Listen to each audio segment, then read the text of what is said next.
Krystyna Budnik a 90 ans. Devant ses portraits exposés au musée de l'histoire des Juifs de Pologne, elle se souvient de son histoire. C'est l'une des dernières survivantes juives polonaises de l'insurrection du ghetto de Varsovie. J'étais faible physiquement à cause de la faim.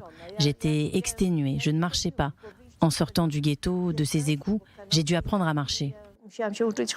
À l'époque, Krystyna Budnicka n'a que 10 ans. Durant 8 mois, elle et sa famille ainsi que plusieurs voisins vivent dans un bunker sous son immeuble. Un abri en plein cœur du ghetto où ils tentent de survivre. Il est arrivé un moment où je n'avais même plus trop peur parce que je me sentais en sécurité dans les égouts. On ne voyait pas les Allemands ni l'armée, on ne voyait rien. Mais il y avait cette pression d'être sous terre, un peu comme un rat.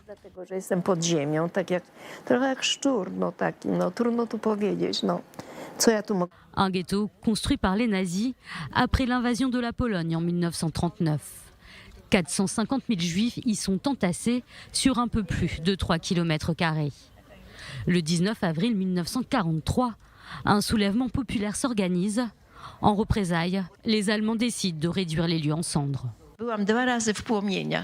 J'ai été 2 fois dans les flammes. La première fois dans le bunker souterrain et je sentais que tout brûlait autour.